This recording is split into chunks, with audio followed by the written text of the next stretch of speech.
Hello and welcome, I'm Joshua Barnes and you're watching NewsX World. Let's first take a look at our top stories. Russian President Vladimir Putin has announced a 3-day ceasefire in the war with Ukraine. The truce, which was announced today, will mark the 80th anniversary of the victory of the Soviet Union and its allies in World War II. Polls have opened across Canada as the country votes in a snap federal election. Mark Carney's Liberal Party have a slight lead in some polls. Meanwhile, the Conservative Party, led by Pierre Poilievre, had been strong favourites, though the race is expected to be tight. The US State Department says that it is in touch with both India and Pakistan, urging them to work towards what it's called a responsible solution. It comes as both nations reportedly exchanged small arms fire across the line of control for a fourth night. Yemen's Houthi rebels say a US airstrike has killed 68 African detainees at a prison in Yemen's Sada province. The reported strike from the US comes amid continued military action over Houthi strikes on Red Sea shipping and Israel. A Palestinian envoy has accused Israel of using aid as a weapon of war during an International Court of Justice hearing. Aid blockages have been in place since March the 2nd, while further deadly strikes have been reported by local media. Large areas of Spain and Portugal have been left without power following mass blackouts in both countries. A cyber attack has not been ruled out as authorities are unable to explain the outages impacting transport, flights and utilities. The Vatican says that a conclave to elect a new pope will start on May the 7th, with 135 Roman Catholic cardinals eligible to vote. A current 9-day period of mourning is in place following the burial of Pope Francis. Denmark's King Friedrich is set to visit Greenland in a show of unity amid interest from US President Donald Trump in taking over the Arctic island. Greenland is a self-governing territory of Denmark, with relations suffering in recent years.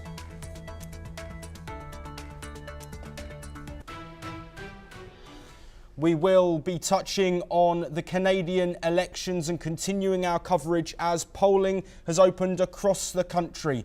But first, we're in Europe, and Russian President Vladimir Putin has declared a 3-day ceasefire in Ukraine to mark the 80th anniversary of victory in World War II. The Kremlin said all military actions would pause around May the 9th, when Putin will host Chinese President Xi Jinping and other leaders for celebrations. The Kremlin has said that Russia believes the Ukrainian side should follow this example, further warning that any violations would be met with an adequate response.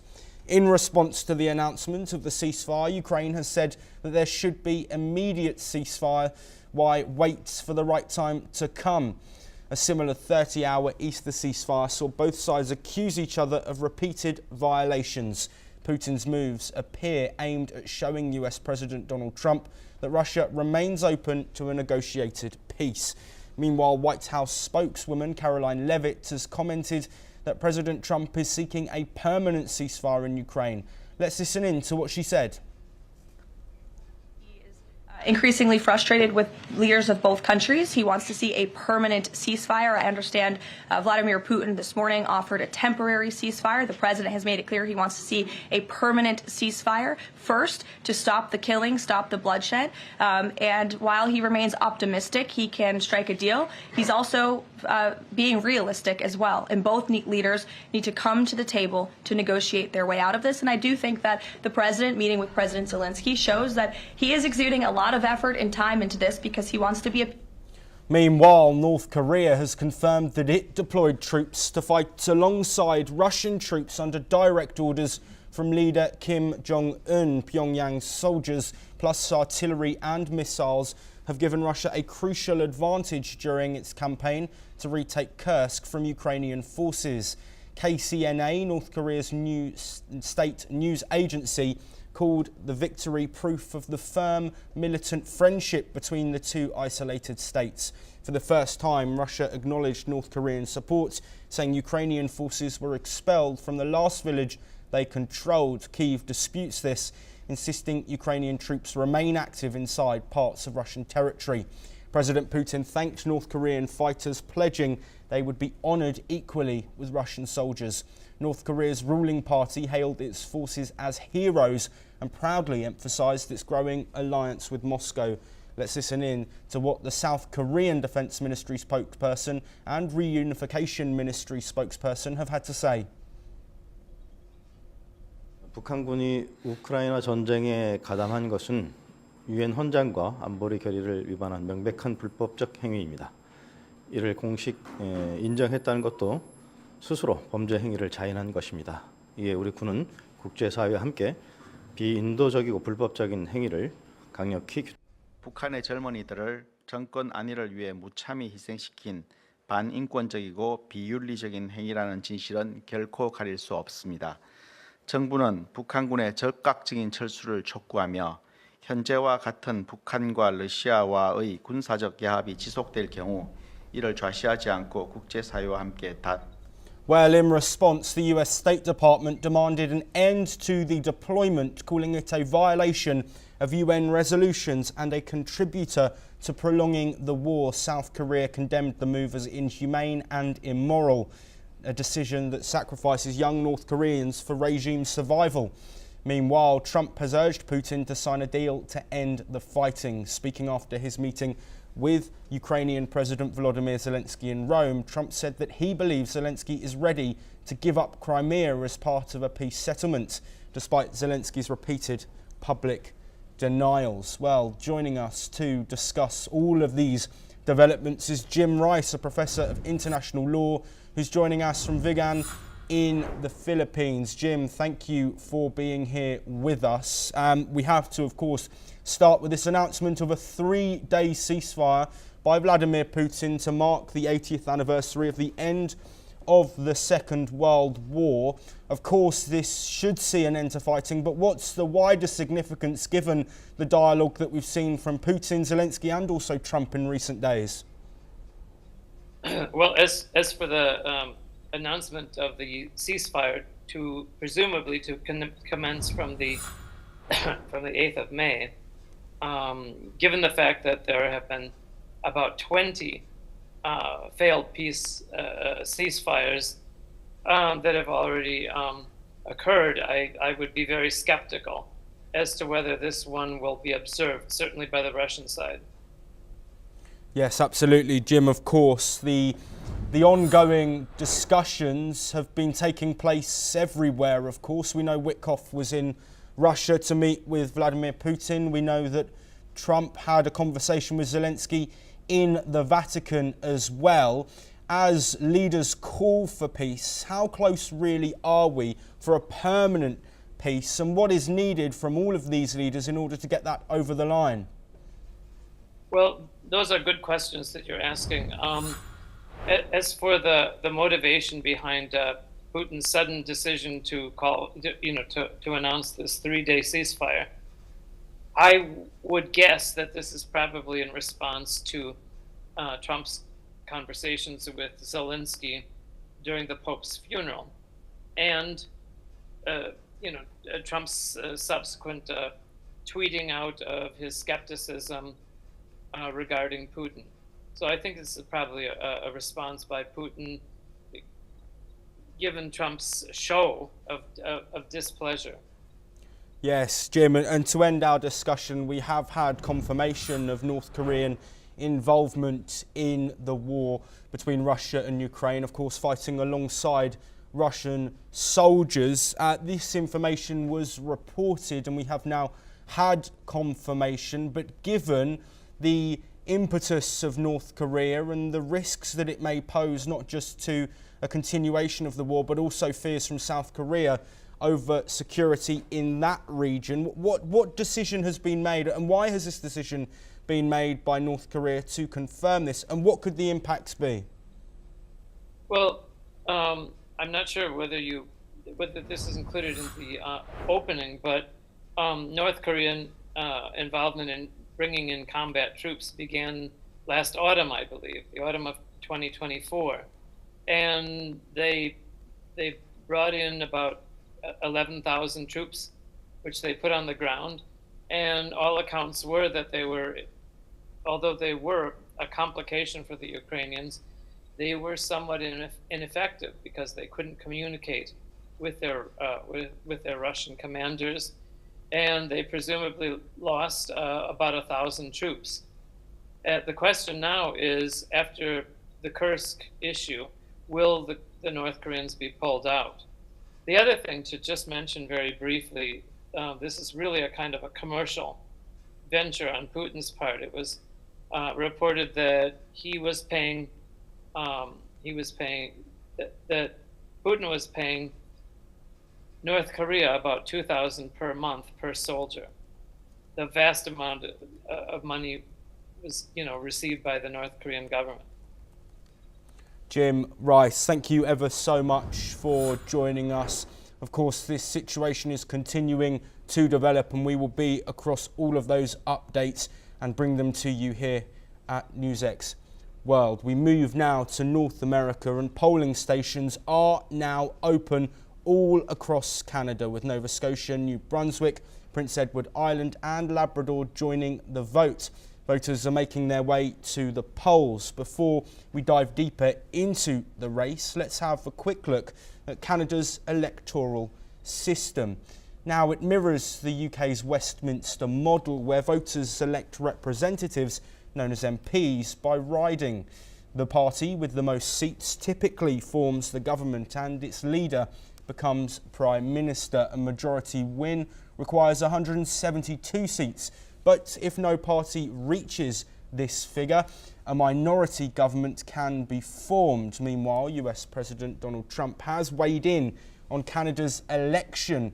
Trump, whose tariffs and annexation calls have become one of the primary topics in the campaign, has stated encouraged Canadians to vote for the best leader. According to him, voters should choose someone who would slash taxes, boost military strength, and even floated the idea of Canada becoming the 51st US state. We did just show you the graphic there from that Truth Social post. Trump continuing with the rhetoric around Canada being the 51st state. I would like to dive in to what Trump has said with our next guest, Andrew Latham, a professor of international relations at Macalester College and a senior fellow who is joining us from Ottawa, Canada.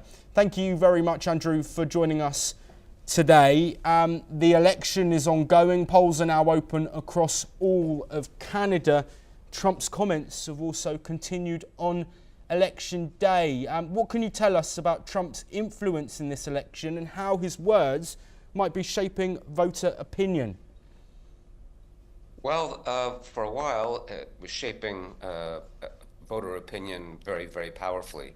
A resurrection of Canadian nationalism, even in places like Quebec, where that hasn't been common in recent decades. But over the last week or so, Trump's influence on this election has receded a little bit, and the sort of deeper Canadian political issues about cost of living, about housing costs, about all of those kind of mundane, quotidian issues, those have reemerged. And it remains to be seen how that's going to play with respect to Mark Carney's Liberal Party versus Pierre Poilievre's Conservative Party. The New Democratic Party is finished, as far as I can tell. It's really down to this Liberal versus Conservative piece. And now that the non-Trump issues have trumped, if I could put it that way, the Trump issues, it remains to be seen how that's going to shake out.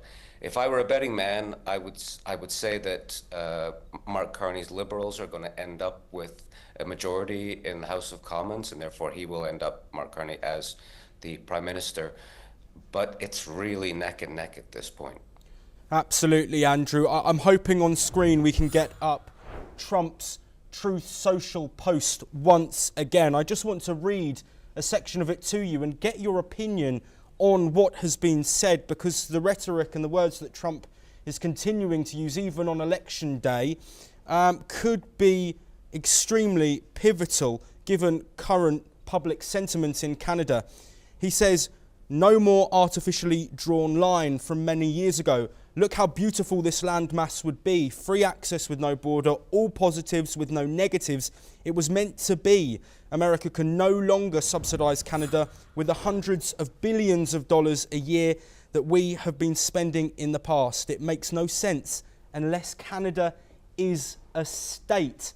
Now, this rhetoric from Trump, this post that we're seeing on Truth Social, it's making his opinions extremely clear. How have the leaders been fighting against this, and how do you think they will react, whoever is chosen as Prime Minister in the coming years, to counteract this rhetoric from Donald Trump?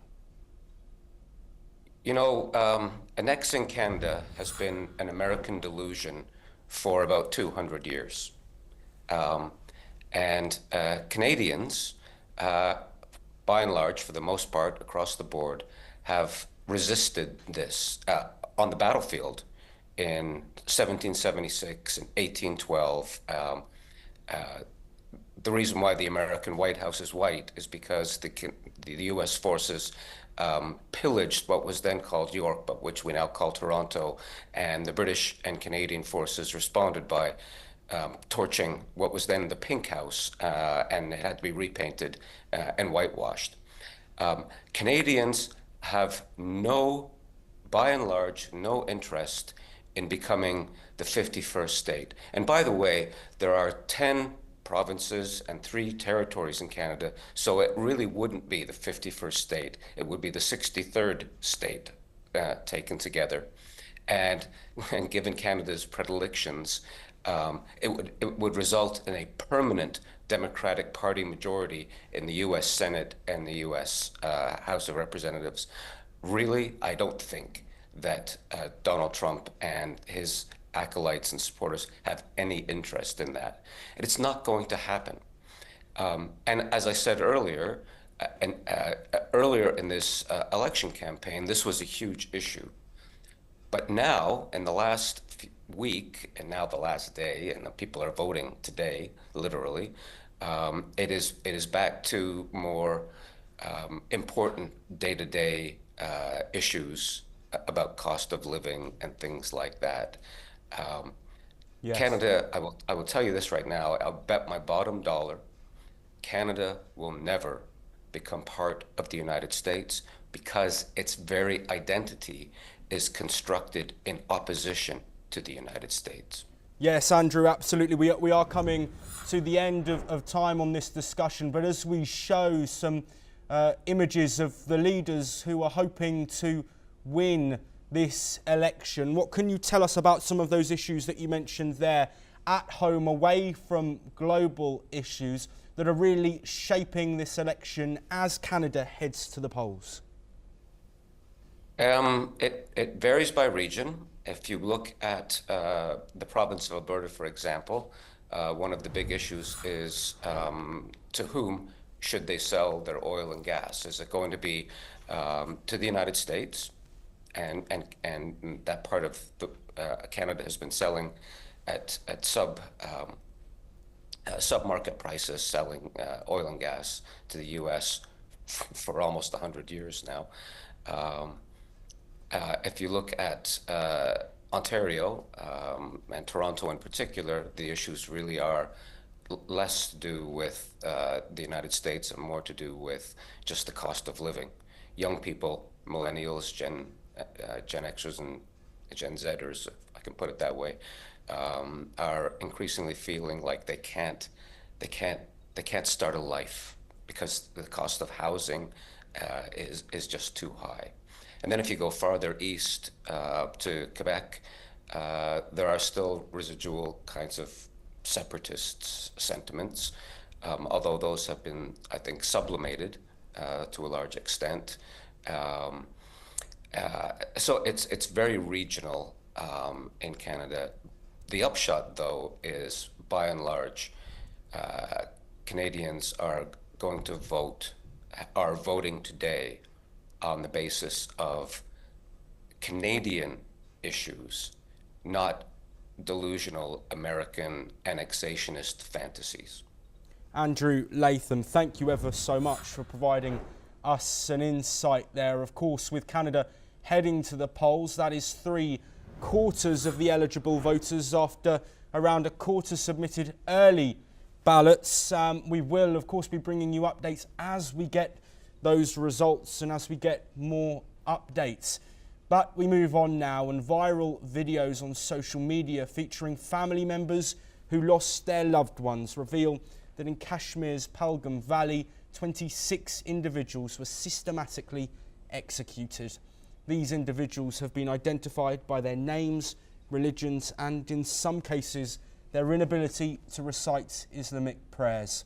However, the global media response was one of avoidance, carefully choosing words such as gunmen, militants, and tensions, instead of labelling it as terrorism.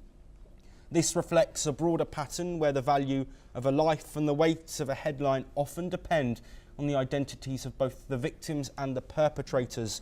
Noam Chomsky, in his work Manufacturing Consent, highlighted the power of language in controlling narratives, arguing that it is a tool of propaganda designed to subtly influence moral judgments.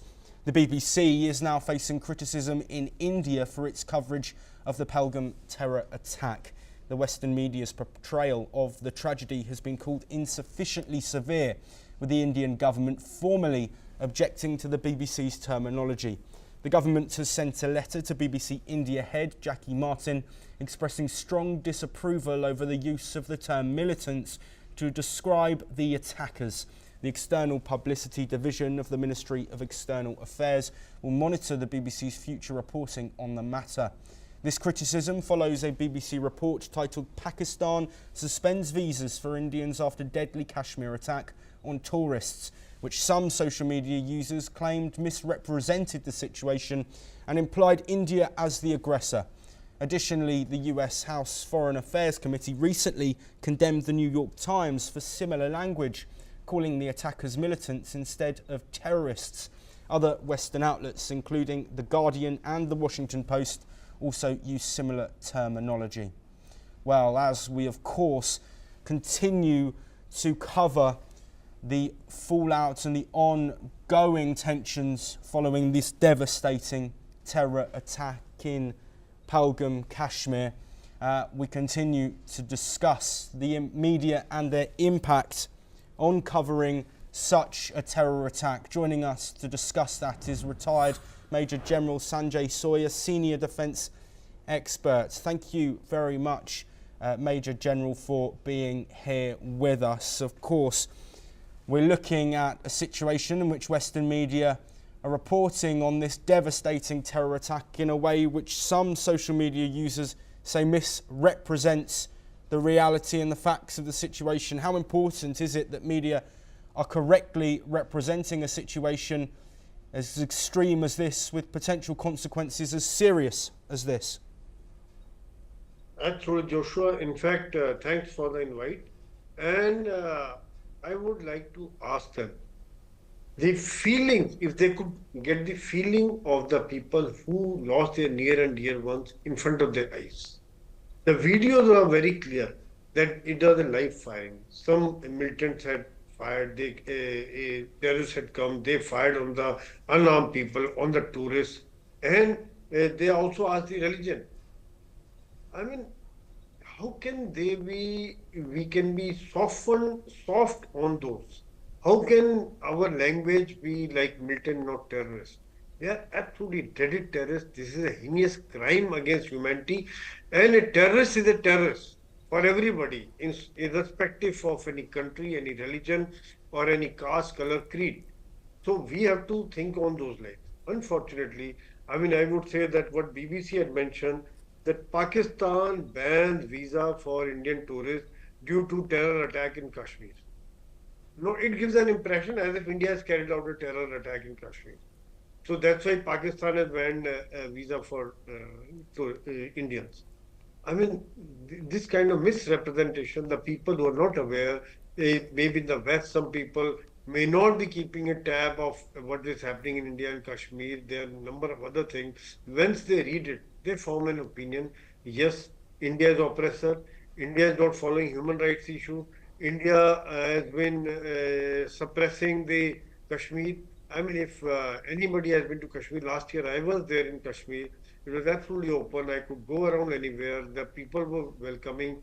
And if you see at present also, after the attack, the biggest slap on the Pakistan and the terrorist is by the people of Kashmir only. They have come out in numbers. They said that this is against their livelihood. They have hit the life of Kashmir. They have hit the culture of Kashmir. So, I mean, these kind of things are just not acceptable. Fortunately, U.S. cabinet, member of the cabinet, had pointed out to New York Times on their word use of militant Islam terrorists, but an Indian government has taken a stand against BBC. You know what, Joshua? When I was young, BBC had such credibility. During 1971 war, I was a very young child. Everybody would listen to BBC.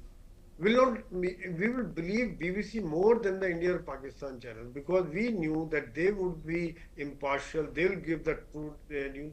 But that thing is gradual. They have lost out on that. We have understood the game plan, what the kind of things they are projecting. It is totally number of hidden agendas are there, and there are a number of channels available now to the people. They can differentiate, they can identify, but the credibility of the news channel, credibility of the reporting has to be maintained, Joshua.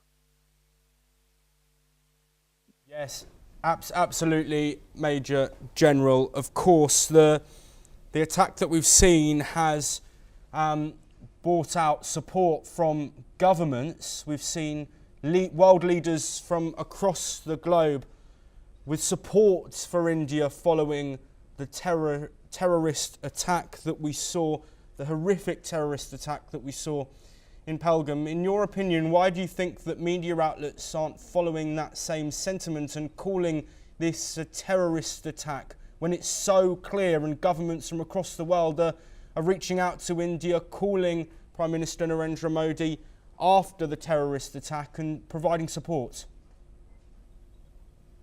Absolutely. The governments from all parts of the world have called on Prime Minister. They have given support because everybody is suffering from terror.